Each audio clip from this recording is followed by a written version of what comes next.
dito na po ba tayo titira? Oo anak, tulungan mo na nga ako sa pag-aayos sa mga gamit natin. Marami pa tayong gagawin eh. Sana po Nay, pinayagan niyo na lang akong sumama sa pinsan ko para magtrabaho kasama siya. Hindi ba nag-usap na tayo tungkol sa bagay na yan? Hindi kita papayagan na magtrabaho sa Maynila. Napakadelikado ng panahon ngayon, akala mo ba? Kasama ko naman po si Rhea eh. Hindi niya ako pababayaan. Halos magkasing edad lang kayo ni Rhea. Paano ka niya mapapangalagaan? Masyado lang po kayong mahigpit para naman pong wala kayong tiwala sa akin eh. May tiwala ako sa'yo. Wala lang akong tiwala sa lugar na pupuntahan nyo ng pinsan mo.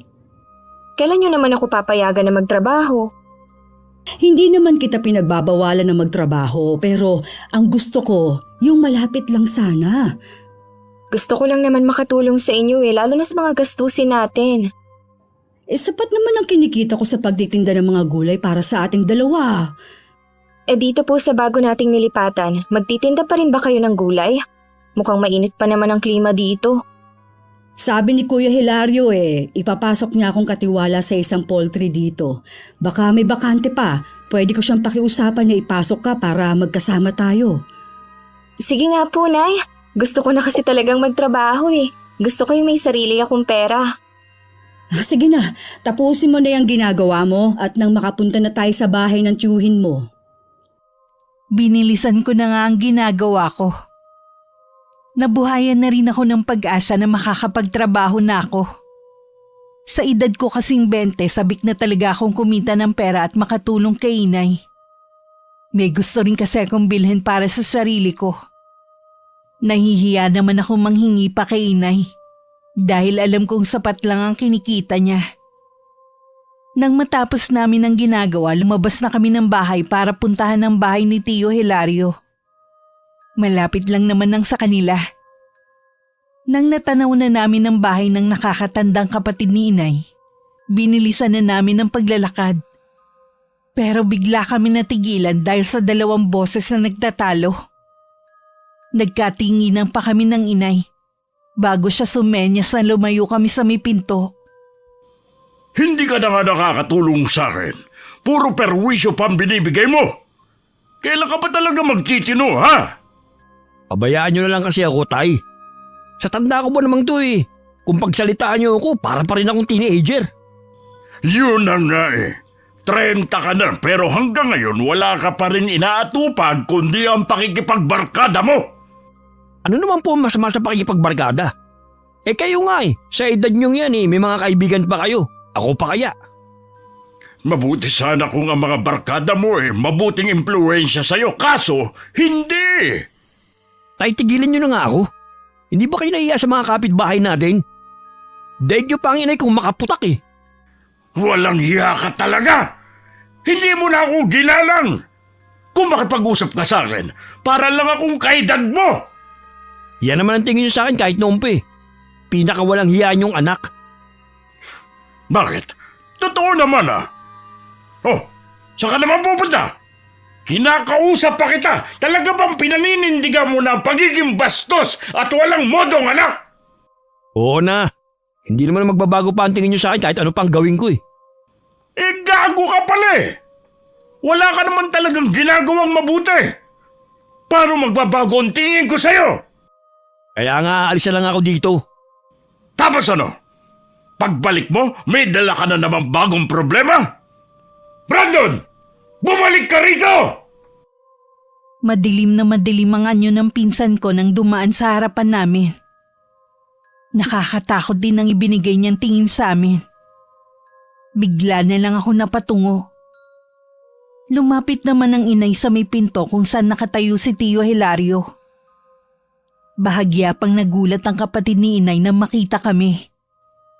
Tinanaw niya muna ang papalayong anak bago niya ibinaling ang atensyon sa amin. Ay, pasensya ka na Kuya Hilario kung wrong timing ang pagpunta namin ha. Huwag niyong pansinin ang inabutan niyo. Masasanay rin kayo sa aming mag-ama. Mukhang matindi ang pinag-awayan niyo ng anak mo. Ganun ba talagang sumagot si Brandon? Oh, wala talagang preno ang bibig ng lalaking yun. Nasan nga pala ang asawa mong si Ate Edna? At yung mga anak nyo? May ilang buwan na rin na nasa anak namin si Edna na nakatira sa kabilang barangay. Doon ko muna pinatuloy mula nang atakihin sa puso ng dahil kay Brandon. Yung damuhulang na yun ang wala pang asawa sa 5 kong anak. Mukhang wala rin magkakamaling magkagusto sa kanya kung gano'n ang pag-uugali. Kawawa lang ang babae sa kanya. Mabuti pang tumandang binata na lang siya. Pero malay mo kuya, baka magbago ang anak mo kapag nakapag-asawa. Malabo yung mangyari. Sagad hanggang buto ang pagkasutil ng lalaking yun. Sa bagay, ikaw ang mas higit na nakakakilala sa kanya. Sa buong pag-uusap ni na Inay at Tio Hilario, nakikinig lang ako sa kanila. Hindi ko rin maiwasang maawa sa tiyuhin ko. Sa pagkakatanda ko parang 65 pa lang siya. Pero mukha na siyang mas matanda sa tunay niyang edad. Marahil nga dahil sa sobrang konsumido sa anak niya. Lihim na lang ako napapailing. Pag-uwi sa bahay, napag-usapan pa rin namin ng inay si Kuya Brandon. May mga anak po pala kasing sutil si Kuya Brandon, no, Nay?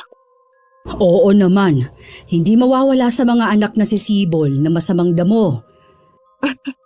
Masamang damo po talaga, ha?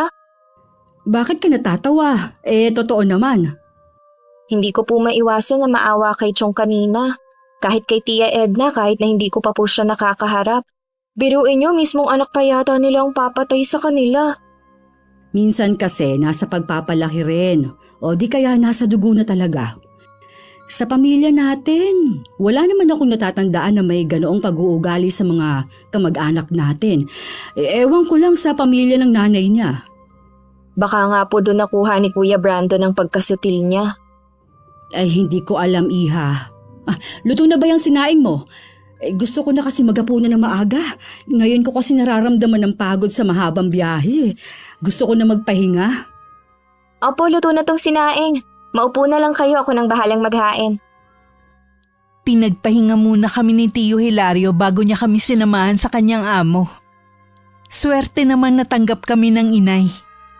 Tuwang-tuwa ako. At sa wakas makakaranas na rin akong kumita ng sariling pera. Hindi naman ganun kalawak ang poultry ni Mang Tomas. Kaya tingin ko hindi naman kami mahihirapan. Si Tio Hilario naman ang nangangasiwa sa mga alagang baka ni Mang Tomas. Mabait naman ang amo natin. May konsiderasyon din siya sa mga nagtatrabaho sa kanya. Halata nga naman kay Mang Tomas, kuya . Gusto ko na nga sanang mag-resign. Kaso ayaw niya akong pakawalan. Mahirap na daw kasing kumuha ng mapagkakatiwalaang tao. Hindi naman kasi siya naglalagi rito . Huwag kang mag-alala kuya. Hindi ka magsisisi na kami ang iyong inirekomenda kay Mang Tomas. Pagbubutihin namin ang trabaho. Alam ko naman yun, kaya nga agad na kitang pinapunta rito. Kaysa naman manirahan pa kayo sa probinsya natin. Mabuti nga rin na pinapunta mo kami dito. Nagkatrabaho pa si Janice. Matagal na kasi niyang gusto. Wala naman kasing mapasukan sa atin. Wala nga talaga. Kasi malayo pa sa kabihasnan. Hindi katulad dito . Kahit papano, maraming pwedeng pasukan at malapit pa sa bayan. Kung sakaling lang hindi siya matanggap sa poultry, pwede siyang maghanap ng trabaho sa bayan. Okay na rin na magkasama kami sa isang trabaho. Hindi rin kasi ako sanay na hindi nakikita ang anak ko. Sa bagay nga, nag-iisa lang ang anak mo at babae pa. Kailangan mong ingatan. Kaya nga nung magpaalam sa akin na sasama sa pinsan sa Maynila, mariin ko talagang tinutulan. May tiwala naman ako sa anak ko . Kaya lang, hindi ang pupuntahan niyang lugar. Tama din naman ang ginawa mo. Ang mga kabataan ngayon padalos-dalos sa mga ginagawa minsan. Paano Kuya Hilario? Mauuna na kami umuwi sa'yo. Nauna na sa bahay si Janice . Tiyak na hinihintay na ako nun. Sabihan mo lang ako kung may kailangan pa kayo, ha? Punta lang kayo sa bahay. Nang dumating ang inay, nagsasalansan ako ng mga panggatong sa likod bahay. Nagmano lang ako sa kanya bago bumalik sa kusina. Para naman ipagtimpla siya ng salabat. Matagal na kasing hindi umiinom ng kape ang inay. Dahil sa sinisikmura siya. Nang matapos naman ako magluto para sa hapunan namin, tsaka ako siya tinabihan sa mahabang upuan. Scene 6. Alam niyo ba, Nay, nakita ko po kanina si Kuya Brandon. Nagtatalo sila nung asawa ni Aling Fe. Ha? Bakit kaya? Sa pagkakarinig ko po sinigawan niya si Aling Fe dahil sinisingil na siya ng utang sa tindahan. Narinig yata nung asawa kaya ayaw nagtalo sila. Muntik na ngang masuntok si Kuya Brandon May umawat lang sa asawa ni Aling Fe. Bastos talaga ang batang yon. Makakahanap rin siya ng katapat niya kung hindi siya magbabago. Mabuti nga po siguro yun para magtino siya. Grabe na po yung perwisyong ibinibigay niya sa pamilya niya. Naaawa nga ako sa tiyuhin mo Kaya wag mo nalang banggitin na nakita mo sa kanya. Baka mag-away na naman ang mag-ama. Kahit hindi po tayong magsabi, meron niyang magpaparating kay Tio Hilario. Ay sa bagay nga, kahit papaano, hindi sa atin ang galing. Oo nga po. Gusto niyo na po bang kumain? Mamaya na lang. Kunin mo muna yung langis ko. Papahiran ko lang muna itong binti ko. Ay, kanina pa kasi nangingimay Araw ng linggo. Naisip ng inay na mamalengke sa talipapa na malapit sa amin. Dinamihan na niya ang pagluluto ng ulam para mabigyan na rin si Tio Hilario. Ako na lang ang nagdala sa bahay ng tiyuhin ko. Pagdating doon, nagtaka ako kung bakit saradong-sarado ang buong bahay. Aalis na sana ako nang maalala na hindi pala umaalis ng araw ng linggo ang tiyong. Bigla akong kinutuban ng hindi maganda. Makailang ulit din akong tumawag pero walang sumasagot. Naisipan ko ng puwersahin ng pagpasok. Nakita ko ang tiyuhin ko na nahihirapang huminga na hawak ang dibdib habang nasa sahig. Agad ko siyang nilapitan at inalalayang makaupo. Kumuha rin ako ng isang basong tubig. Ayos na po ba ang pakiramdam niyo, Chong? Oo, Iha. Salamat at dumating ka. Kagabi pa kasi masama ang pakiramdam ko Baka po kailangan niyo nang dalhin sa ospital. Ayos lang ako, Iha. Nanggagamot pa ba ang inay mo? Paminsan-minsan na lang po, Chong. Tatawagin ko po siya para pumunta dito. Sandali lang po ako. Hindi na kailangan, nandito na ako. Nay! Buti dumating kayo. Nagtaka na kasi kung bakit hanggang ngayon hindi ka pa rin umuuwi. Kinutuban ako na baka may masamang nangyari. Si Tio Hilario kasi naabutan kong hirap sa paghinga. May sakit ka ba sa puso, kuya? Wala akong sakit sa puso. Ay, kagabi pa kasi masama ang pakiramdam ko Pupuntahan ko sana kayo kanina sa inyo. Balak kong magpatingin sa iyo. Kaya nga lang talagang hindi na ako nakaalis pa ng bahay. Sige. Susuriin kong lagay mo. Nasaan nga pala si Brandon? Ewan ko sa lalaking yun kung nasaan na namang lupalop naroroon. Nung Biyernes pa hindi na uwi rito. Madalas bang manikip ang dibdib mo? Ngayon lang nangyari ito sa akin. Hindi naman kaya sa matinding pagod na rin? Yun din ang palagay ko Tsaka, iwasan mong pag-iisip lagi. At saka yung magalit.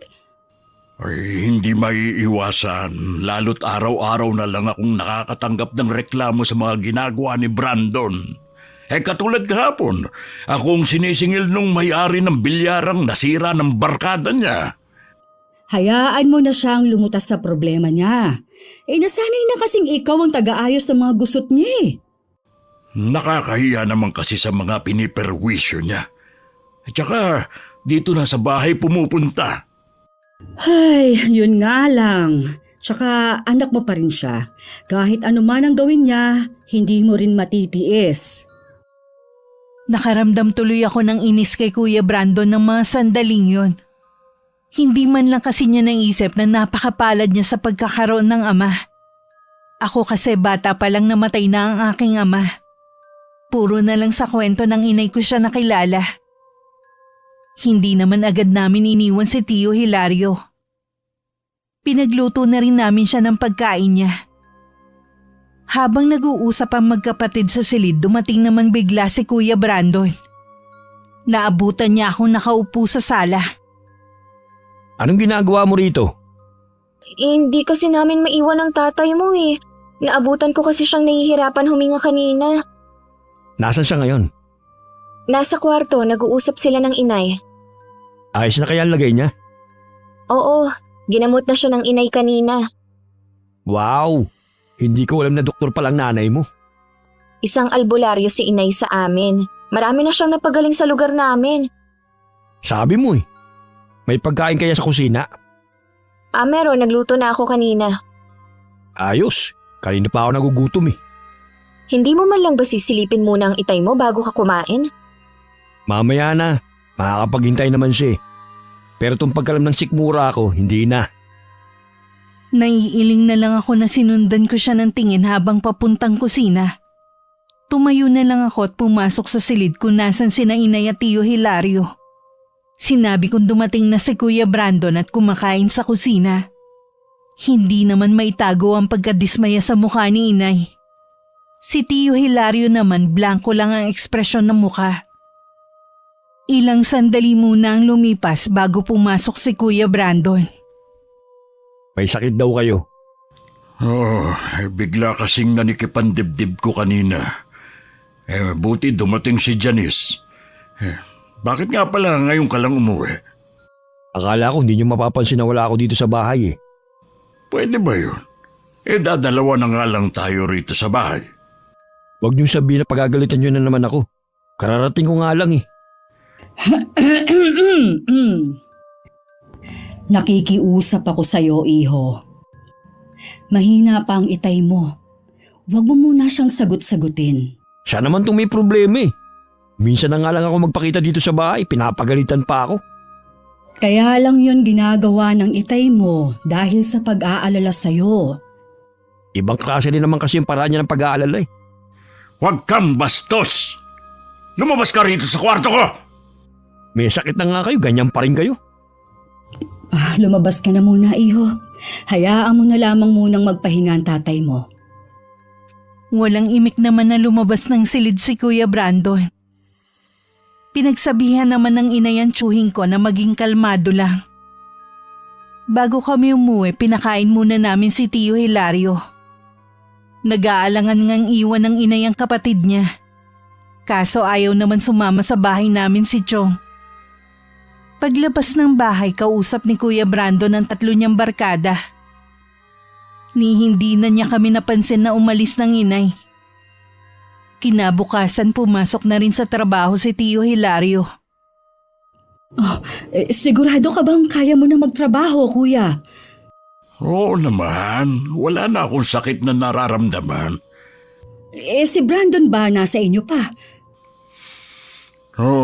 Iniwan kong natutulog pa. Kaya nga ako pumasok para hindi ko siya makita sa bahay. Suko na talaga ako sa batang yun. Kanina, umagang-umaga, may nagpunta sa bahay, naniningil ng utang. Ay, sabi ko naman kasi sa'yo, lumipat ka muna sa bahay. Total, sa'yo naman yun. Nakikitira lang kami. Ayos lang naman ako dun sa amin. At saka ayoko rin kasing iwan ng bahay kay Brandon. Dahil tiyak na bababuyin lang niya yun. Baka doon na niya patirahin ang mga barkada niyang halang ang mga bituka. Dadalaw-dalawin ka na lang namin ni Janice sa bahay niyo. Hindi ko rin kasi maiwasan na mag-alala sa'yo eh. Iniisip mo ba na baka may gawin na hindi maganda si Brandon sa akin? Hindi ko naman talaga kilala ang anak mo. Pero minsan, sumasagi yun sa isip ko. Sabi mo nga, malakas ang impluwensya sa kanya ng mga barkada niya. Sa totoo lang, yun din ang iniisip ng mga anak ko at ni Edna. Kung susunod naman ako sa kanya, paano mga gamot niya? Kailangan ko pa rin talaga magtrabaho. Ayoko na iasa na lang sa iba pa naming anak ang mga pangangailangan namin. Binantayan na lang ng inay si Tio Hilario. Baka kasi gumawa siya ng mabibigat na trabaho sa poultry. Napansin ko namang wala nang iniindang sakit ang tiyuhin ko. Sadya talagang magaling manggamot si inay. Sabay-sabay din kami umuwi nung hapon. Wala namang kaming kamalay-malay na nasa bahay lang si Kuya Brandon at hinihintay ang ama niya. Mabuti naman dumating na kayo, Tay. Bakit narito ka pa? Hinihintay ko po kayo eh. May kailangan po ako sa inyo. Kung pera ang kailangan mo, wala. Wala akong pera dito. Naibigay ko na sa nanay mo ang sahod ko para pambili niya ng gamot. Kahit magkano lang po. Kailangan ko lang talaga eh. Hindi ka ba makaintindi, ha? Wala akong pera dito. Ang damot nyo naman. Tarantado ka pala eh. Kung nagtatrabaho ka ba naman, di sana may sarili kang pera. Ano pong magagawa ko? Wala kang gustong tumanggap sa akin. Dahil nga sa ugali mong yan. Naturingang may ama ka. Hindi naman maaasahan. Ano hindi maasahan? Ako lahat ang nagbabayad ng mga utang mo. Ako ang umaareglo sa mga gulong kinasasangkutan mo. Tapos sasabihin mo, hindi mo ako maasahan. Tama na po. Ang dami nyo pang sinasabi. Pera lang naman ang hinihingi ko. Bastos ka talagang lalaki ka. Lumayas ka rito sa pamamahay ko. Wala ka talaga silbi. Oo na, aalis na. Napahinga na lang ng malalim si Tio Hilario sa matinding galit sa anak niya. Hinawakan pa niya ang dibdib at bahagya yung hinagod-hagod. Nakakaramdam na naman kasi siya ng paninikip ng dibdib. Kinabukasan sa poultry, inabutan na namin si Tio Hilario na naglilinis ng kulungan ng mga manok. Binati lang namin siya ng inay at nagumpisa na rin kami magtrabaho. Samantala ng mga oras na yun, nasasangkot na naman si Kuya Brandon sa gulo. Kasalukuyan siyang nasa barangay hall kasama ang mga barkada niya. Dinampot sila ng mga barangay tanod dahil hindi sila mapigil sa panggugulo sa talipapa.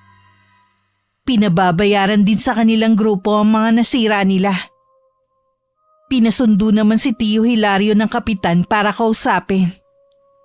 Si Chong na lang ang humarap at nakiusap sa mga tindera at tindero ng talipapa.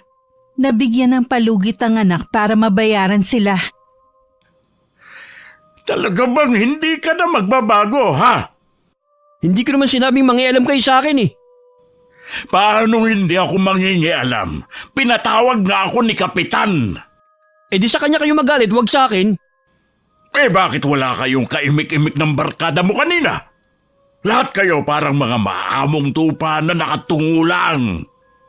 Huwag niyong bayaran ng mga nasira ko kung ayaw niyo. Talagang hindi ko babayaran. Sa tingin mo, may pagkukuhanan ako, ha? Nasaid na lahat ng ipong ko nang dahil sa'yo. Kahit kailan naman talaga, wala kang kwentang ama sa akin eh. Mabuti pa sa mga kapatid ko. Ibang trato mo sa kanila. Pagkatapos ng lahat ng sakripisyo ko sa'yo, ako pa palang walang kwentang ama sa'yo?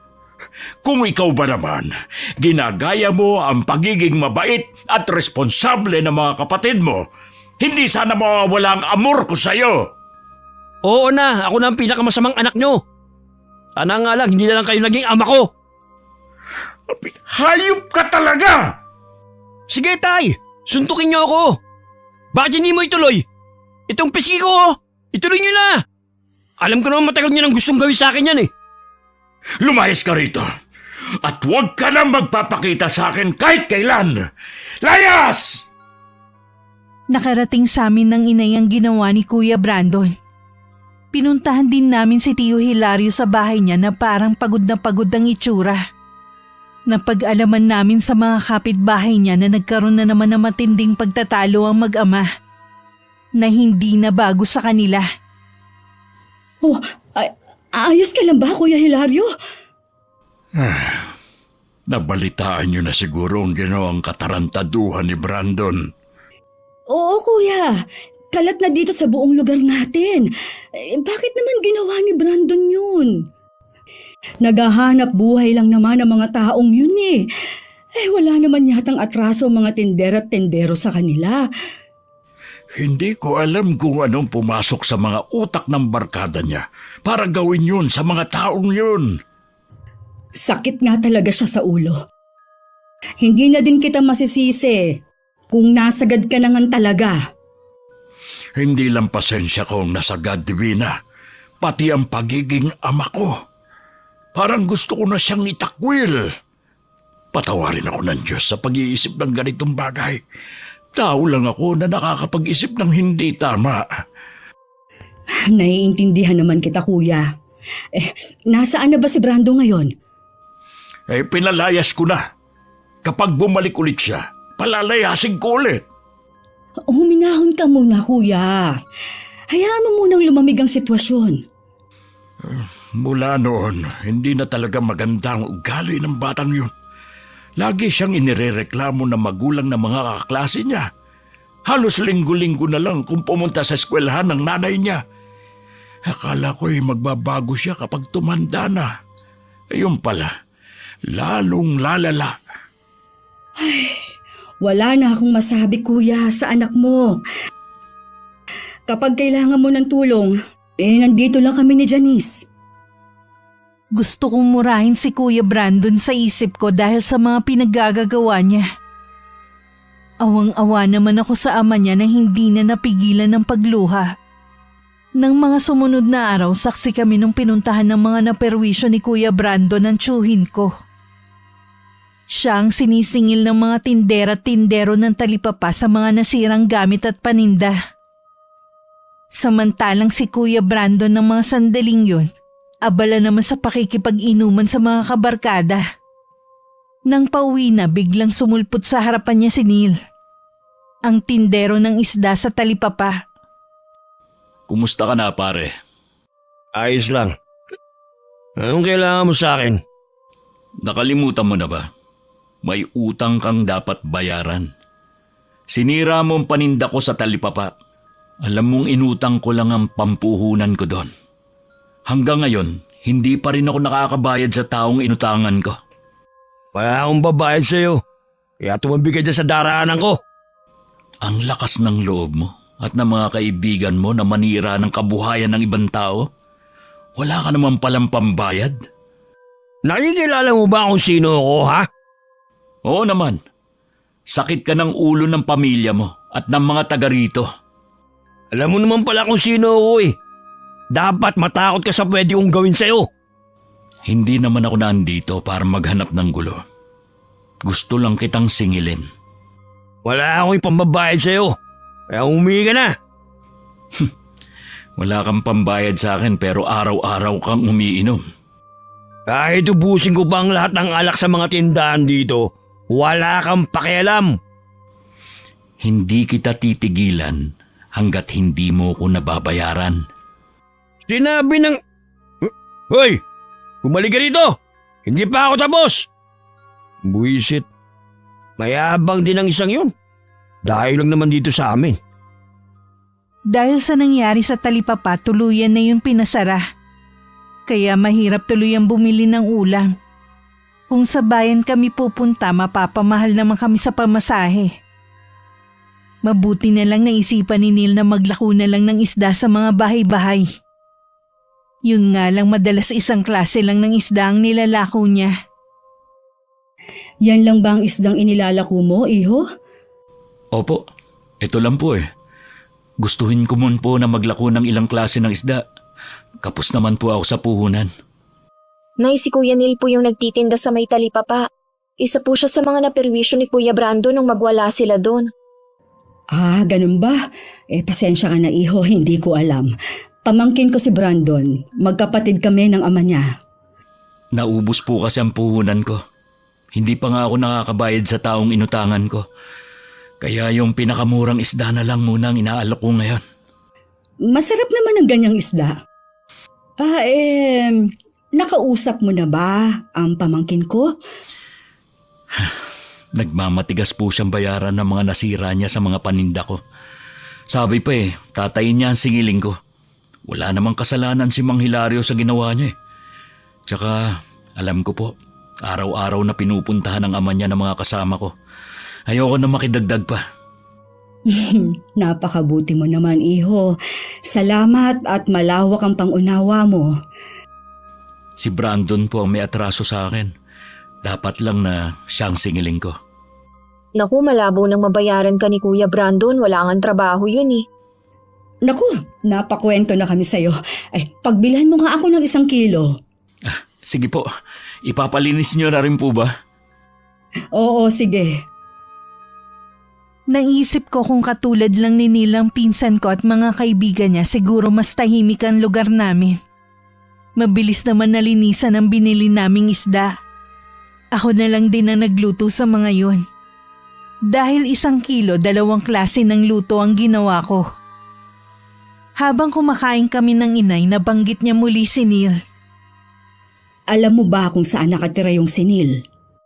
Malapit po sa may simbahan ng bahay nila. Bakit po ninyo naitanong? Wala naman, naitanong ko lang. Para kasing ngayon ko lang siyang nakita sa lugar na ito. Dayo lang po sila ng pamilya niya dito. Mas nauna pa nga po tayo eh. Ganun ba? May pamilya na siya? Ibig sabihin, asawa at anak? Opo, minsan po kasama niya sa pagtitinda sa talipapa ang misis niya. Halos kasing edad lang niya si Brandon pero mas responsable siya. Nasa tao na po talaga ang pag-uugali. Katulad po ni Kuya Brandon, hanggang ngayon wala pa ring pagbabago sa kanya. Malamang dadalhin niya na yun hanggang sa pagtanda niya. Huwag nating pangunahan ang kapalaran niya. Umaasa pa rin ako na balang araw magbabago ang pinsan mo. Sana nga po, alang-alang man lang kay Tio Hilario. Muling pinuntahan ni Neil ang pinsan ko sa tinutuluyan nito.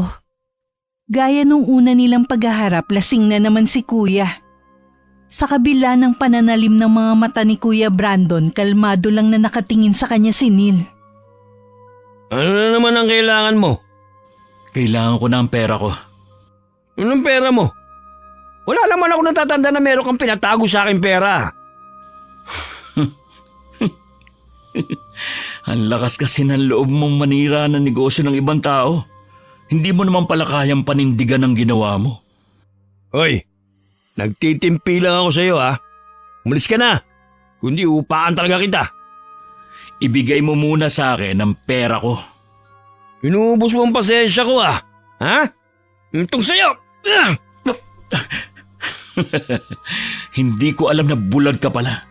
Bakit naman sa hangin mo pinapatama ang mga suntok mo? Paano mo nailagan ang mga suntok ko? Lasing ka na kasi. Itong tandaan mo. Hindi kita titigilan hanggat hindi ka nagbabayad. Gago! Mapapagod ka lang. Pero wala kang makikita sa akin. Tignan natin. Hindi mo ako kilala. Pinagbabantaan mo ba ako? Sinasabi ko lang ang pwedeng mangyari sa'yo. Noon lang namin ulit nakitang naglako ng isda si Neil. Ilang araw na kasi namin siyang inaabangan ng inay sa hapon. Akala nga namin nag-iba na siya ng oras ng pagtitinda. Kaya nang makita ko siyang paparating, inabangan ko na siya sa may gilid ng kalsada. Bakit ngayon lang yata kita nakitang naglako ng isda? Nagkasakit kasi mag-ina ko. Kaya wala akong magawa kundi tumigil muna. Kawawa naman, sabay pa sila. Oo nga eh. Hindi pa nga maayos ang lagay ng anak ko. Pero sabi ko, kailangan ko na maghanap buhay. Oo nga pala, nanggagamot si nanay. Baka gusto mong ipagamot ang mag-ina mo sa kanya. Sige. Tatanungin ko ang asawa ko. Hindi kasi yun naniniwala sa mga albularyo eh. Wala naman kasing mawawala kung susubukan niya. Magaling ang inay, marami na siyang ginamot na gumaling. Pag uwi ko sa bahay mamaya, sasabihan ko ang asawa ko. Ito na yung isda mo. Salamat, Suki ah. Bago umuwi, dumaan pa si Neil sa bahay ni Tio Hilario. Nagbabaka sakali kasi siya na baka doon na ulit umuwi ang pinsan ko. Pinuntahan kasi niya ang tinutuluyan nito pero wala na dun si Kuya Brandon. Nang makita nga ni Neil si Tio Hilario at nalaman na wala doon ang anak, sa matanda na lang niya sinabi ang pakay niya. May sakit po kasi ang anak ko eh. Pampacheck up lang po sana. Ako, pasensya ka na iyo. May nauna na kasi sa iyo eh. Yung kasamahan mong tindero. May sakit din daw kasi ang bunso niya. Gusto man kitang tulungan. Wala na akong pera dito. Naiintindihan ko po kayo. Ilang araw ko na po kasing hindi nakikita si Brandon. Siya naman po talaga may atraso sa akin. Ako na ang humihingi ng pasensya sa nagawa ng anak ko sa inyo. Alam kong napakalaking perwisyo ang ginawa niya. Hindi po dapat kayong humihingi ng dispensa sa lahat ng mga ginawa ng anak nyo. Kung biktima kami, biktima rin po kayo ng sarili niyong anak. Sa totoo lang, wala na akong mukhang maiharap sa mga tao rito. Pakiramdam ko ako ang sinisisi ng lahat kung bakit ganoon si Brandon. Mula po nung dumating ako rito, puro magaganda lang ang naririnig ko sa ibang tao tungkol sa inyo. Ugali na po talaga yon ng anak nyo. Hindi dahil may pagkukulang kayo. Sana'y katulad mo ring mag-isip si Brandon. Dahil walang sapat na perang pampacheck up, napilitan na rin si Neil na dalhin sa bahay ang kanyang anak, kasama ang asawa. Agad namang ginamot ni inay ang bata. Makalipas nga ang ilang sandaling gamutan, umuwi na rin si Neil. Nakatulog na rin ang bata habang ginagamot ng inay. Sabi ng mag-asawa baka naginhawaan ng kanilang anak. Ilang araw na kasing hindi makatulog ang bata. Hinatid ko pa sila hanggang labas ng bahay namin at saka ako bumalik. Sana naman po tuloy-tuloy na ang paggaling ng bata. Nakakaawa kasi Huwag kang mag-alala. Gagaling na rin siya. Pati ang nanay ginamot ko na rin. Nay, habang ginagamot niyo palang bata kanina, nagkwentuhan pala kami ng asawa ni Kuya Neil. Kailangan pala nila ng malaking halaga kaya pinipilit nilang singilin si Kuya Brandon. Malamang, wala na silang ibang malapitan. Ganun na nga po, inutang lang pala nila ang kapital para sa negosyo nila. Ngayon, sinisingil na daw sila ng pinagkakautangan nila. Ay, bakit ba? Kung sino pa ang hikaos sa buhay, sila pa ang nagigipit sa buhay. Oo nga po kung meron lang sana akong ekstrang pera, ipapahiram ko na lang. Kakausapin ko si Kuya Hilario kapag maganda ang mood. Alam ko kasi inuunti-unti niyang pagbabayad sa mga naagrabyado ng pinsan mo. Nakakainis talaga si Kuya Brandon. Ang daming nadamay dahil sa ginawa niya. Tapos tatay niya pa ang nagbabayad. Tapos na yon. Wala na tayong magagawa pa. Hindi ko pa rin maiwasang hindi sisihin si Kuya Brandon sa mga nangyayari. Lingid sa amin ng inay, bumalik na sa bahay nila ang pinsan ko. Kasalukuyan sila nag-uusap ni Tio Hilario na hanggang sa mga sandaling yon galit pa rin sa anak. Bakit ka pa umuwi? Hindi ba't pinalayas na kita? Bahay ko rin naman to May karapatan pa rin akong umuwi rito. Ang kapal din naman ang mukha mo. Wala kang ambag sa pagpapagawa ng bahay na ito, kaya wala kang karapatan dito. Anak nyo pa rin ako, tay. May malasakit nga kayo sa ibang tao. Sa akin pa kaya? Kung pwede nga lang mamili ng pwedeng maging anak ginawa ko na. Sa ayaw at sa gusto nyo, uwi na ako rito. Kung dito ka uwi, kailangan mo magtrabaho dahil wala na akong balak hati ang kasakit ako. Alam nyo naman na walang tumatanggap sa akin sa trabaho. Pwes, baguhin mo yung ugali mo para matanggap ka. Pagod na ako sa'yo. Sige na, magkatrabaho na ako. Bukas na bukas maghahanap ako ng trabaho. Pagigihan mo ang paghahanap mo. Kahit may pagdududa si Tio Hilario na magagawa nga maghanap ng trabaho ni Kuya Brandon, binigyan pa rin niya ang anak ng pagkakataon. Kinabukasan sa poultry na banggit ni Tio Hilario na bumalik na nga ang pinsan ko sa kanila. Imbis na matuwa, mas nag-alala pa ako sa pwedeng gawin ng pinsan ko sa tiyuhin ko. Oh, saan daw siya naglagi? Hindi na ako nagtanong pa. Alam niyo po, Chong, sana hindi niyo na siya tinanggap sa bahay niyo. Puro problema lang naman ibinibigay niya sa inyo Janice, huwag mong sabihin yan. Anak pa rin ni Kuya si Brandon. Tama naman ang sinabi mo, Iya. Kaya lang wala siyang mapupuntahan. Pero binigyan ko siya ng kondisyon na kailangan niyang magtrabaho. Dapat lang po para maranasan niya kung paano magbanat ng buto. Bakit hindi mo ipasok dito sa poultry ang anak mo? Para nasusubaybayan mo rin ang bawat ginagawa niya. Gustuhin ko man, sira siya kay Mang Tomas dahil sa ginawa niya dati. Ganun ba? Wala pala siyang pagpipilian kundi maghanap ng trabaho sa sarili niyang paraan.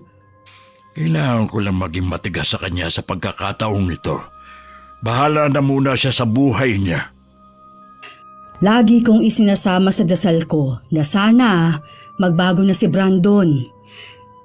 Naku Nay, hindi na yung tinatabla ng dasal. Malala na ugali niya. Huwag ka kasing kontra ng kontra dyan. Nagpapasalamat nga ako sa pagdating niyong mag-ina.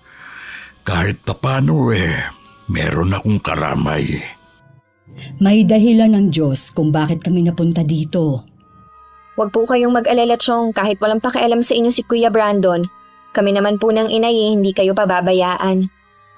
Salamat sa inyong mag-ina. Wala kaming kamalay-malay ng inay na ang pagiging malapit namin kay Chong. Binibigyan pala ng masamang kahulugan ni Kuya Brandon. Madalas kasi namin dalhan ng pagkain ng kanyang ama. O di kaya yayain sa bahay na lang kumain. Ano na naman yung dala mo? Kakanin to. Luto ng inay. Nandyan ba si Tio Hilario? Wala pa siya, nangangahoy. Ubus na kasi mga panggatong namin eh. Sana ikaw na lang ang nangahoy imbis na ang tatay mo. Pagod na nga siya sa pagtatrabaho, pagdating dito sa bahay niyo siya pa rin ang gumagawa. Ano bang pakialam mo sa amin ha? Nagmamalasakit lang ako sa tatay mo. Ikaw tong walang pakialam sa kanya. Alam mo, kayo ng nanay mo nagdala ng kamalasan sa amin eh. Bakit kami? Para sabihin ko sa'yo, ikaw ang malas dahil wala ka nang ginawa kundi bigyan ng problema si Chong. Siguro kayo ng nanay mo nagsusulsul sa tatay ko para lalong magalit sa akin. Huwag mo kaming pagbibintangan ha. Bago pa kami dumating, matagal nang galit sa'yo ang tatay mo. Tapos ginagatungan nyo pa. Lalo tuloy lumalayo sa akin ang loob ng ama ko. Kasalanan mo rin kung bakit lumayo na ang loob sa'yo ni Chong. Naaawa lang kami sa kanya dahil malayo siya sa asawa at iba pa niyang mga anak. Kung hindi ka lang niya iniisip, matagal ka na niyang iniwan. Eh di gawin niya, wala akong pakialam. Mabuti nga eh, para may benta ng bahay niya ito. Hindi naman ikaw ang may-ari ng bahay na to, mahiya ka naman. Ikaw ang mahiya. Lumayas ka rito. Dalhin mo yung kakanin mo pa uwi. Dahil walang kakain yan dito. Malakas pang binalibag ni Kuya Brandon ang pinto nang makapasok siya sa loob ng bahay. Nagngingit-ngit naman na umuwi na lang ako sa amin. Nagtataka naman ang inay sa itsura ko. At kung bakit dala ko pa din ang kakanin na ginawa niya. Sinabi ko naman na naging sagutan namin ni Kuya Brandon. Sa tingin ko, nagsiselos lang ang pinsan mo dahil sa atensyon na ibinibigay ng tatay niya sa atin. Kasalanan din naman niya eh. Kung pinapahalagahan sana niya ang tatay niya, hindi mababaling sa atin ang atensyon ng Chong. Ang mabuti pa, iwasan na muna natin ang pagpunta sa bahay ni Kuya. Bigyan natin sila ng pagkakataon na magkasarilinan. Baka nga kalabisan na rin ang presensya natin sa kanila. Paano po kung puntahan tayo dito ni Chong? Okay lang yon. Ang importante hindi muna tayo magpapakita sa bahay nila. Sa bagay nga, ayoko naman na makadagdag pa tayo sa alalahanin ni Tio Hilario. Alam ko naman na malawak ang pangunawa mo kahit bata ka pa. Ikaw na lang ang bahalang umunawa sa pinsan mo. Nang mga sandali ring yun, nagtatalo ang mag-ama. Dahil sinumbong ng isang kapitbahay ang ginawa sa akin ni Kuya Brandon. Hindi ko kasi alam na may nakakita sa pagtatalo namin ng pinsan ko. Ang taong yun may matindi ring galit kay Kuya. Kaya naman kapag may pagkakataon na makakita ng butas, sinusumbong niya agad kay Chong ang mga ginagawa ng pinsan ko. Nakapagsumbong na kagad pala sa inyo yung babaeng yun. Walang sinasabi ang pinsan mo sa akin. Kita mo ngang kararating ko lang halos dito sa bahay Sino pala nagsabi sa inyo? Alam ko na. ang isa sa mga tsismosang kapitbahay natin. Mga sipsip din talaga eh. Mabuti nga at sinabi sa akin. Ikaw, Brandon, ang mag-ina na nga lang ang kamag-anak natin, tinataboy mo pa.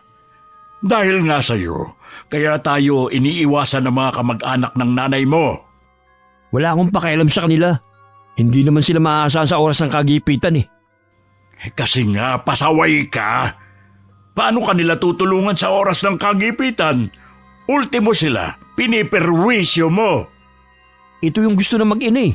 Yung nagtatalo tayo lagi. Noon pa man, lagi na tayong magkagalit. Kaya huwag kang maghanap ng masisisi mo. Makalis na nga dito sa bahay na ito. Bad trip talaga. Saan ka na naman pupunta? Kung sinusunod mo sana ang sinasabi ko sa iyo na maghanap ka ng trabaho, di sana may pakinabang ka. Ano nga gagawin ko kung walang tumatanggap sa akin? Dito ka lang kasi naghahanap sa atin. Alam mo naman na kilala na ang reputasyon mo dito. Sana sa ibang lugar ka maghanap ng trabaho. Huwag kayong mag-alala. Maghahanap talaga ako sa ibang lugar ng trabaho. Hindi nyo na ako makikita pa dito kahit na kailan. Naiiling na lang si Tio Hilario habang sinusundan ng papalay yung tingin ng anak. Hindi akalain ng tiyuhin ko na tototohanin ni Kuya Brandon ang sinabi niya. Ilang araw na kasi siyang hindi umuuwi. Pinagtanong-tanong rin nga ni Tio Hilario kung may nakakita sa anak. Pero lahat sila iisa ang sinasabi. Ilang araw na rin hindi nakikita si Kuya Brandon. Maging sa tindahan na laging tinatambayan ng grupo niya. Sa bahay ni Tio Hilario, bigla na lang niya naisipang tingnan ng titulo ng lupang kinatitirikan ng bahay niya. Pero ganun na lang ang naramdaman niyang takot. Nang wala sa kinalalagyan nito ang titulo at iba pang papeles. Agad siyang kinutuban na kinuha yun ni Kuya Brandon. Huminahon ka lang, kuya. Baka mapano ka eh.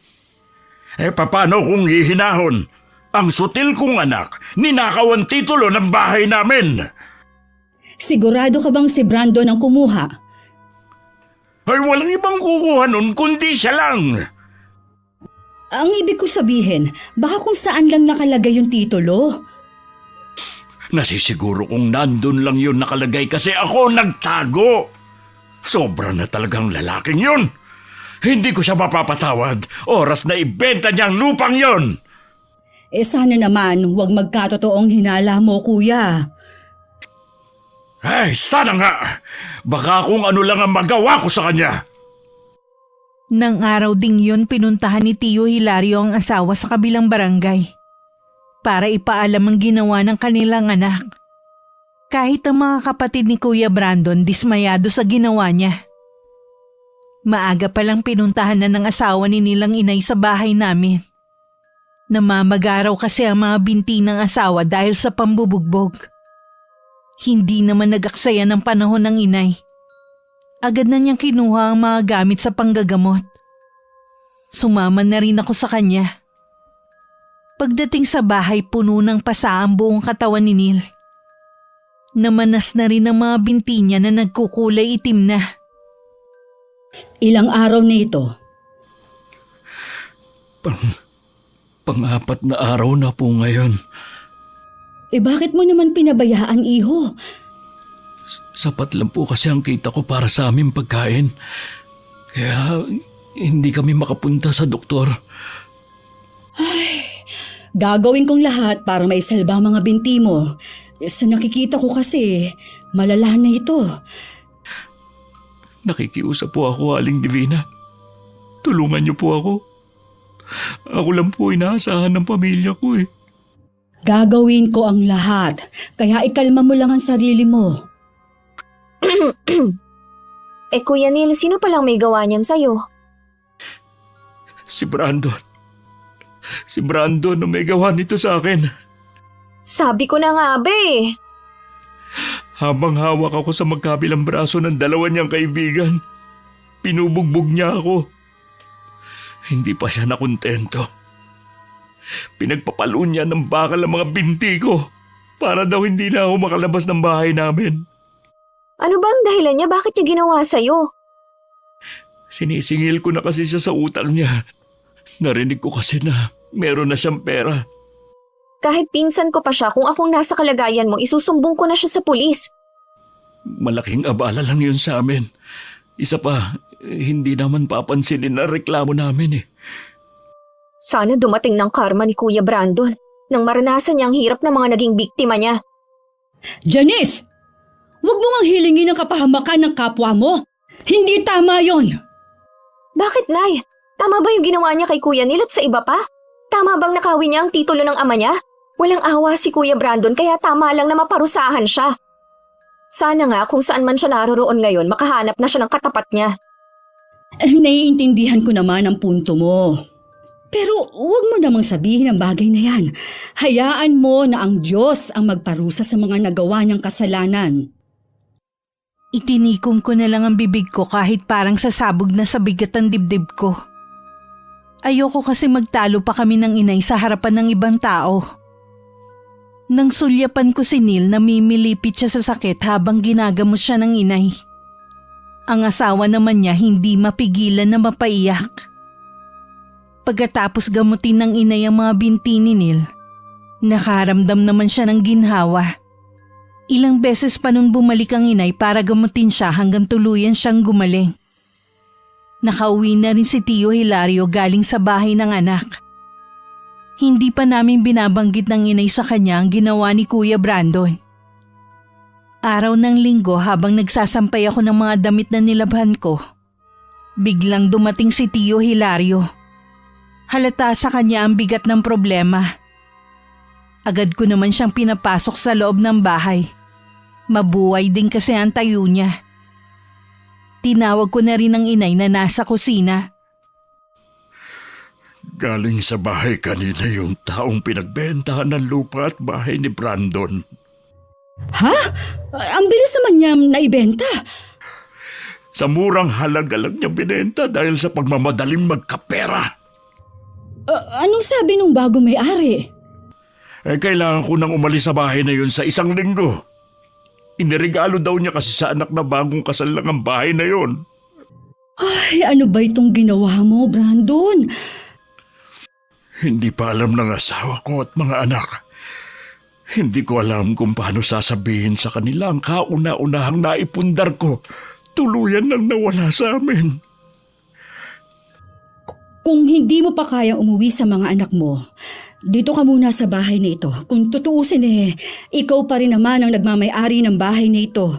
Hindi ko pa naman naibibigay sa iyo ang kabuuang bayad. Kapirasong lupa lang ito kumpara sa bahay at lupa namin. Maraming alaala din ang bahay na yun dahil doon nagsilaki ang mga anak namin.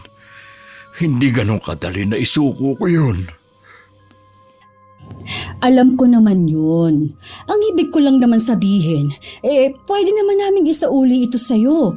Kaysa wala nang matira sa inyo. Bakit? Bakit nangyayari ito sa akin? Maaaring mahirap maunawaan ngayon ang pangyayaring ito, pero magtiwala ka na merong dahilan ng Diyos kung bakit nangyayari ito sa'yo. Hindi na napigilan pa ni Tio Hilario na mapaiyak sa sama ng loob. Awang-awa naman ako na tahimik lang sa isang tabi. Hindi ko rin mailarawan ang matinding galit na nararamdaman ko sa pinsan ko ng mga sandaling yun. Makalipas ang ilang araw, lumipat na sa bahay namin si Tio Hilario. Kaya lang hindi siya makausap ng maayos. Lagi lang siyang tulala at tila malalim ang iniisip. Dumating naman si Neil na may dalang isdang nilalako. Masigla na ulit siya at hindi na iniinda ang sakit ng binte. Bahagya pa siyang nagulat na makita si Tio Hilario sa bahay namin. Ngayon lang kita ulit nakitang naglako ng isda. 2 linggo po kasi akong nasa bahay lang. Si Aling Divina po pala. Nasa poultry pa sila mag-ina. Mamayang tanghali pa ang uwi nila. Ah, ganun po ba? Iwan ko na lang po ang isda dito. Pasasalamat ko po kasi siya po ang nagpagaling sa akin. Bakit? Ano ba ang naging sakit mo? Wala naman po ako naging sakit. Namaga po yung mga binti ko dahil sa pambubugbog sa akin. Ha? Sino naman ang gumawa nun sa'yo? Ang anak niyo pong si Brandon. Ha? Si Brandon na naman. Narinig ko po kasi na meron na siyang pera kaya sinisingil ko na siya. Kaya alam po binugbog niya ako. Ay, ako na ang humihingi ng kapatawaran sa ginawa ng anak ko sa iyo, ha? Pasensya na po kayo, Mang Hilario. Pero hindi ko po mapapatawad ang ginawa ng anak niyo.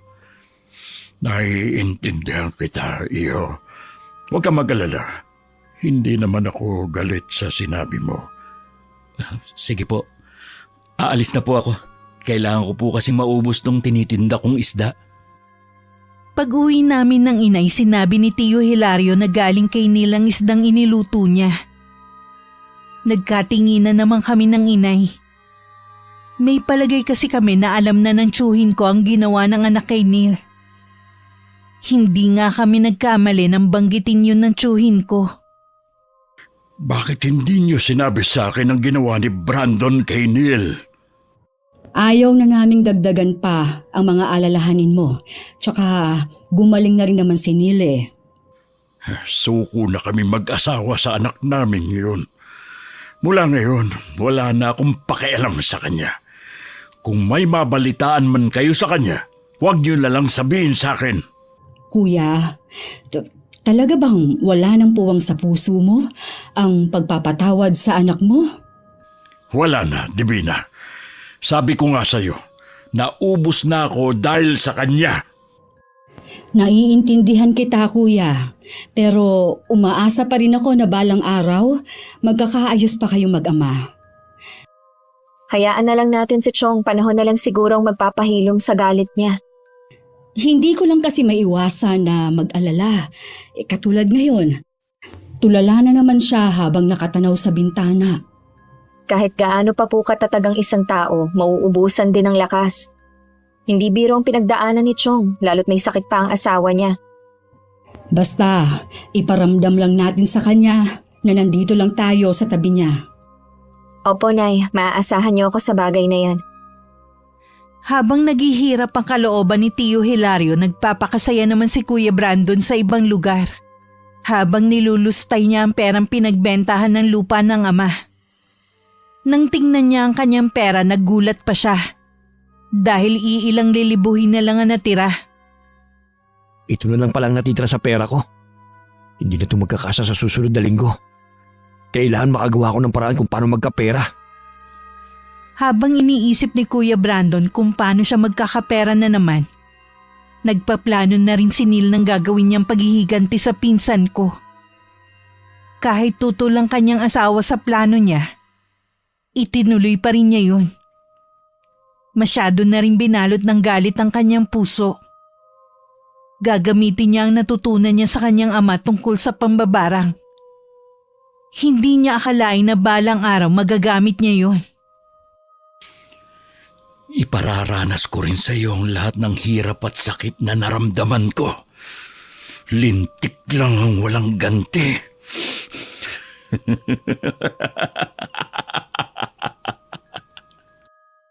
Labis din ang pag-aalala namin kay Tio Hilario. Maliban kasi sa paminsan-minsan niyang pagkakatulala, may mga pagkakataon na tila hindi niya kami nakikilala. May mga pangyayari din na kahit hating gabi lumalabas siya ng bahay at naglalakad-lakad.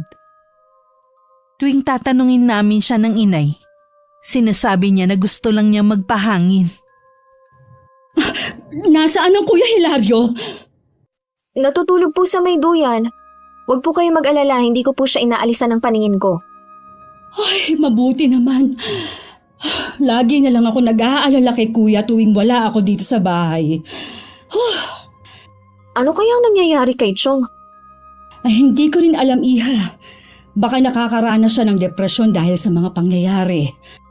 Walang dapat sisihin sa nangyayari sa kanya kundi si Kuya Brandon. Nasaan na kayang walang kwenta niyang anak? Hanggat may pera siya, hindi yun magpapakita. Sana lang wag na siyang magpakita dahil oras na makita ko siya, Makakatikim siya sa akin ng masasakit na salita. Kahit ako, nakakaramdam na rin ng galit sa lalaking yun tuwing nakikita ko si Kuya Hilario sa ganitong kalagayan. Wala po ba kayong planong sabihin sa mga anak ni Chong ang nangyayari sa ama nila? Bala kong pumunta sa 1 linggo sa kanila. Bantayan mo muna ang tiyuhin mo habang wala ako, ha? Habang lumilipas ang mga araw, napansin naming parang palala ng palala ang nangyayari kay Chong.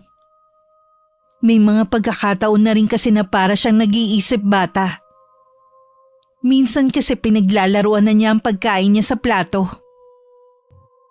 Kuya, hindi tamang pinaglalaruan ng pagkain sa kamay. Lalayuan tayo ng grasya niyan. Pasensya ka na, Divina. Oo nga pala, papagalitan tayo ng itay. Ayaw nga pala nun na nag-aaksaya ng pagkain. Sabi niya mahalaga ang bawat butil. Naaalala mo pa pala mga pangaral sa atin ng itay noon. Oo naman, hindi ko na uulitin na maglaro ng kanin. Sa labas na lang ako maglalaro.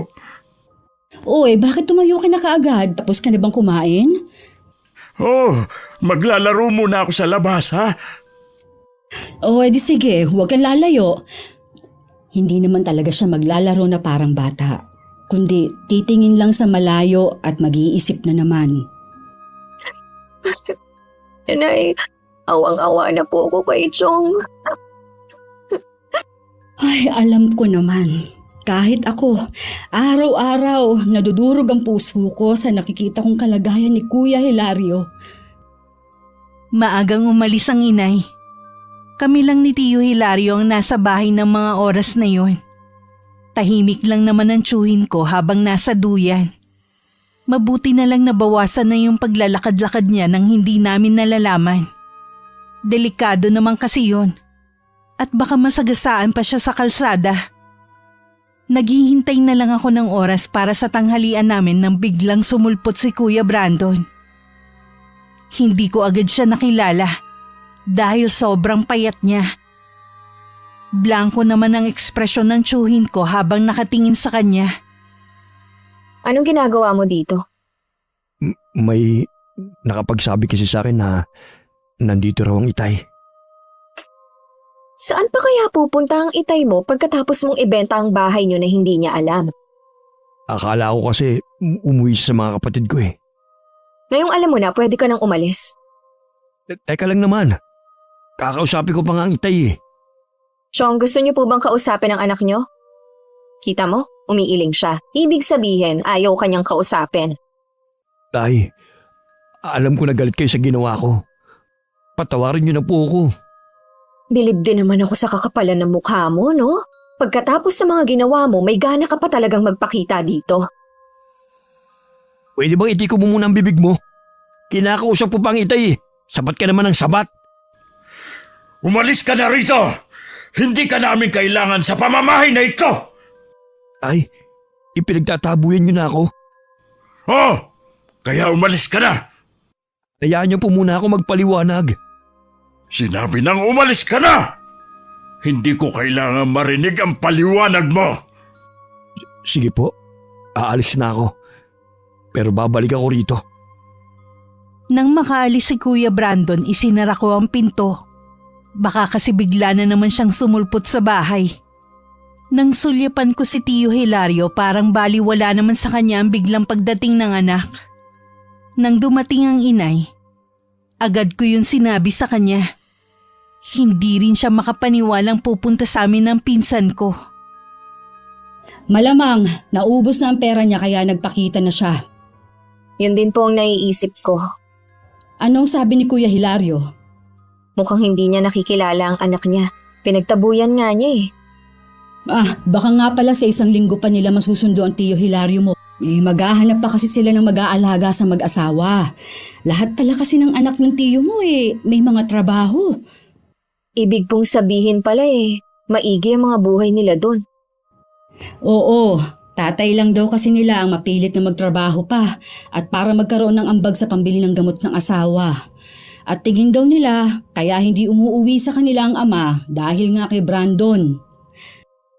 Ang dami pala talagang sakripisyo ni Chong tapos ito lang ang igaganti ng visit niyang anak. Inay, ano pong reaksyon nila sa nangyayari sa itay nila? Ipapa-check up daw nila para malaman, pero tingin daw nila depression din. Kahit sino po siguro magkakaroon ng depresyon kay Kuya Brandon. Oo nga, sana wag na muna siyang magpakita kay kuya. Baka kasi lumala lang ang kalagayan ng ama niya. Balak pa nga pong bumalik dito Ako na lang ang kakausap sa kanya kapag bumalik.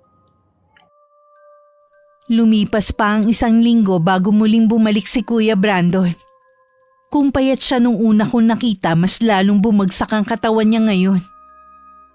Kita na kasi ang mga buto niya sa leeg. At nanlalalim din ang mga mata na parang hindi na natutulog sa gabi. Tila hindi rin siya naliligo ng ilang araw. Dahil madumi na ang suot na damit at pantalon. Tahimik lang akong naupo sa tabi ni Tio Hilario. At si Inay naman ang humarap sa kanya. Chang, gusto ko sana makausap ang itay. Sa akin mo na lang sabihin ang gusto mong iparating sa kanya. Hindi kasi maganda ang lagay ng ama mo ngayon. May sakit po bang itay? Wala naman. Kaya lang tingin ko ay nakakaranas siya ng depresyon dahil sa sunod-sunod na problemang kinakaharap niya. Ganun po ba? Dito na po ba siya titira? Pansamantala, habang hindi pa siya kinukuha ng mga kapatid mo. Kasi po, kung nasa ng itay, dapat nandun din ako. Ano? Gusto mo tumira dito sa amin? Huwag ka munang sumabat, iha. Hayaan mo muna kaming mag-usap. Sige po, Nay, pasensya na. Iho, saan ka ba naglagay ng mga panahong may pera ka? Bakit hindi mo ginamit yung pinagbentahan ng bahay sa maayos? Mabilis lang po kasi ang pera Tsaka, hindi naman po malaki ang perang nakuha ko. Dahil doon, sobrang nag-isip ang tatay mo. Masyado niyang dinibdib ang bagay na yon. Lagi lang siyang tulala at malayo ang tingin. Pasensya na po. Hindi ko naman gusto mangyari yun sa kanya Pasensya ka na rin, iho. Pero hindi ka namin pwedeng tanggapin sa bahay na ito. Hindi niyo po ako pwedeng paalisin dito. Pag-aari ng tatay kong bahay na ito. May katibayan ka ba? Ha? Wala. Pero hindi ko kailangan patunayan. Alam mong pag-aari ito ng aking ama. Pues, hanggat wala kang naipapakitang katibayan, hindi ka pwedeng tumira dito. Tay, magsalita naman kayo. Huwag lang kayong tumunganga dyan. Sabi ko na sa'yo, hindi maganda ang lagay ng itay mo dahil na rin yun sa'yo. Tay, kausapin niyo naman ako. Ipagtanggol niyo ako. Wala akong ibang pupuntahan. Kailangan ko kayo, Tay. Ano ba? Wag mo nga siyang hawakan. Huwag kang mangialam dito, ha? Brandon, kapag hindi ka umalis, tatawag ako ng mga kalalakihan para kaladkarin ka palabas ng bahay namin. Kayo talaga mag-ina mara sa buhay ko. Mula nang dumating kayo, lumayo na ang loob sa akin ng itay ko. Mawala na sana kayo mag-ina habang buhay. Kasing bulok talaga ng pagkatao mo yung lumalabas sa bibig mo. Oras na karmahin ka. Kahit kailan, wag na wag kang lalapit sa amin para humingi ng tulong. May mga kapitbahay kami na tinawag ng inay para palabasin sa bahay namin si Kuya Brandon. Sa mga nangyari parang wala lang naman kay Tio Hilario. Nakatingin lang siya habang inilalayo ng 3 kalalakihan ng anak niya. Akala namin ng inay palilipasin muna ni Kuya Brandon ng ilang araw bago bumalik. Baka ng mga panahon na yun nasundo na si Tio Hilario ng mga anak. Ngunit kinabukasan din bumalik ulit siya. Labis kami nawindang ng inay sa itsura niya nang humarap sa amin. Anong nangyari sa'yo? Bakit puno ka ng sugat sa buong katawan? Chang, tulungan niyo po ako. Nagmamakaawa po ako sa inyo. Naku, Nay, paalisin niyo na siya dito. Hindi niyo ba nakikita? Inuuod na mga sugat niya. Baka mahawa pa tayo ng sakit na meron siya. Wala na po talaga akong malapitan kundi kayo. Umalis ka dito sa pamamahay namin. Nakakadiri ka, buhay ka pa, naaagnas na yung katawang lupa mo. Janice! Hayaan mo na lang akong makipag-usap sa kanya. Kapag tinanggap niyo siya dito, aalis ako. Janice! Bumalik ka dito! Ay! Ikaw naman, Brandon. Hindi ka pwede dito. Pero pansamantala, doon ka muna sa dating kamalig sa likod ng bahay na to. Pupuntahan na lang kita para gamutin. Hinatid pa ng inay si Kuya Brandon sa lumang kamalig. Dinalhan din ng inay ng banigang pinsan ko at pinakain din bago iniwan. Hindi naman ako makapaniwala sa ginawang yun ng inay. Pagkatapos kasi ng lahat ng ginawa ni Kuya Brandon, tutulungan pa talaga niya. Pansamantala lang naman, Iha, habang hindi pa siya gumagaling. Paano kung hindi na siya umalis? Ako ang bahala. Hindi rin ako papayag na dumito siya. Kinakarma na nga siya sa mga pinagagagawa niya. Tingin ko mayroong bumabarang sa pinsan mo. Kapag hindi ko siya naagapan, yun na ang ikamamatay niya. Sino naman ang gagawa nun sa kanya? Sa dami ng nagawa niya ng atraso, mahirap nang malaman kung sino. Pupuntahan ko muna ang pinsan mo para gamutin. Sasamahan ko na po kayo. Nang mga oras na yun kausap ni Tio Hilario ang pinsan ko. Hindi kami agad pumasok sa loob. Nakinig muna kami ng inay sa pag-uusap ng mag-ama. Bukas kasi ng umaga susunduin na ang tiyuhin ko ng isa sa mga anak niya. Marahil gusto lang niya makausap ang anak bago umalis. Patawarin niyo po ako tayo sa mga nagawa kong kasalanan sa inyo. Noon pa kita pinatawad, anak. Ang gusto ko lang, ayusin mo ang sarili mong buhay. Kaya ng sinasabi ko sa iyo noon, hindi habang buhay, lagi akong nasa tabi mo para alalayan ka. Alam ko na po ngayon kung paano walang karamay. Binaliwala ko kayo't paulit-ulit na binastos. Ngayon, hindi niyo na ako matutulungan pa. Gagamutin ka ng Tia Divina mo. Kapag gumaling ka, huwag mo nang sasayangin ang pagkakataon na ipinagkaloob sa iyo. Opo, tay. Magbabago na po ako. Huwag niyo lang po akong iwan. Hindi kita iiwan. Narito lang ako sa tabi mo. Lagi kong ipagdarasal na gumaling ka agad. Kuya, kailangan mo na magpahinga. Janice, samahan mo ang Tio Hilario mo. Tay, Magtiwala ka lang sa Tia Divina mo. Hindi ka niya pababayaan. Kailangan nating malaman kung sino may gawa nito sa'yo. hindi ko po kayo maintindihan, Chang. Hindi sakit ang dumapo sa'yo, kundi isang sumpa. May isang tao ang may matinding galit sa'yo, kaya kanya binabarang ngayon. Barang? Hindi to totoo. Chang, ayoko pa pong mamatay. Chang, tulungan mo ako. Huminahon ka lang. Tutulungan kita sa abot ng aking makakaya. Salamat po. Habang tumatagal, patindi ng patindi ang sakit sa mga binti ko. Parang dinudurog. Ay, patingin nga. Mahabaging langit. Ay, nabubulok na ang mga binti mo. Nilalabasan na rin to ng mga insekto. Chang, tulungan mo ako. Oo, iho. Nahimatay siya sa matinding sakit na nararamdaman niya. Alam ko na rin naman kung sino may gawa nito. Kailangan ko siyang puntahan bago mahuli ang lahat. Pinuntahan ni inay ang bahay ni Neil. Nung una ayaw siyang harapin ng lalaki. Sinabi lang ng inay na alam niyang binabarang ni Neil ang pamangkin. Kung hindi niya haharapin ng inay ko, hindi niya magugustuhan ang gagawin niya. Kaya naman napilitan na rin lumabas ang lalaki. Hindi rin siya makatingin ng diretso. Alam kong matindi ang galit mo kay Brandon dahil sa ginawa niya sa'yo. Pero hindi tama ang gumamit ka ng pambabarang para gumante. Alam mong kasalanan sa Diyos ang ginawa mo. Nadala lang po ako ng matinding galit ko kay Brandon. Hindi po biro ang perwisyong ginawa niya sa akin at sa pamilya ko. Ilang araw na gutom ang asawa at mga anak ko dahil hindi ako makapaghanap buhay.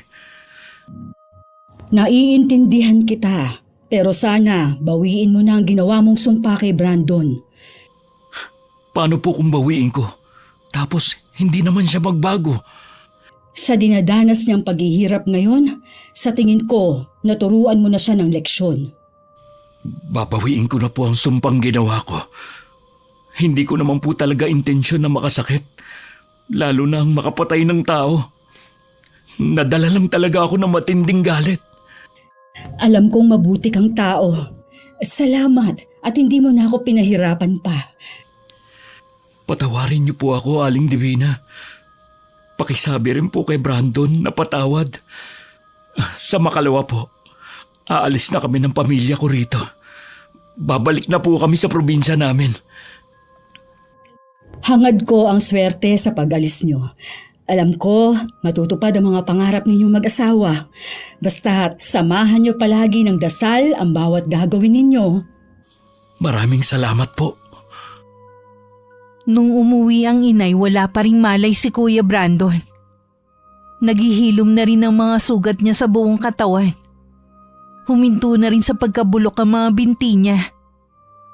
Nag-alay pa ng orasyon ng inay para hindi lapitan ng mga elemento ang katawang lupa ng pinsan ko. Dahil mahina pa ito. Kinabukasan maagang sinundo si Tio Hilario ng dalawa niyang anak.